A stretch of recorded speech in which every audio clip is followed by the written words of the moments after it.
હું આપને કહું કે દરિયાપુર વોર્ડમાં જે કોંગ્રેસની 4 સીટ જીતી એની પાછળનું મહત્ત્વનું કારણ જનતા જનાર્દનનો અતૂટ વિશ્વાસ, કાર્યકરોની અથાગ મહેનત, હિન્દુ મુસ્લિમ એકતા, આ બધા કારણો જવાબદાર છે.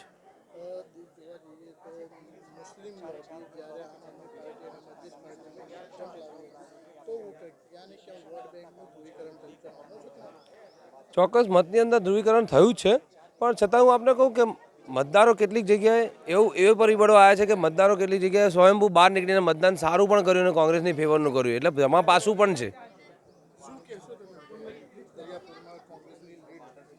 દરિયાપુરમાં પહેલાં કરતાં કોંગ્રેસની લીડ વધી છે, લીડ ઘટતી નથી. પહેલાં 560 મતે જીતેલા, અત્યારે ટોટલ પેનલની અમારી લીડ વધી છે, વધારે લીડથી અમે જીત્યા છે.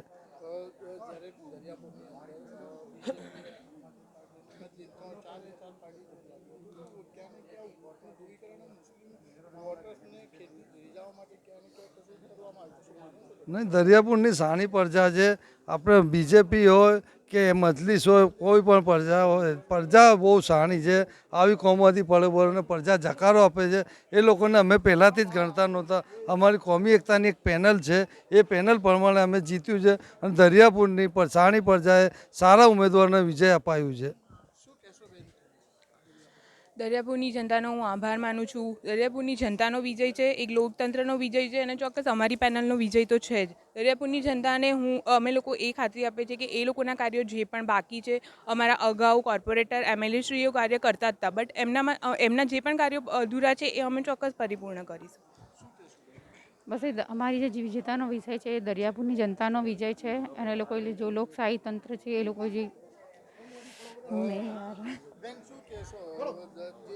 પ્રશ્નો છે પ્રજાના નલ પાણી ઘટક એ હજુ પણ બાકી છે ને પ્રજા ત્રાહિમામ પોકારી ચૂકી હતી, તો શું કહેશો? કોંગ્રેસની વિજય થઈ છે તો શું કહેશો?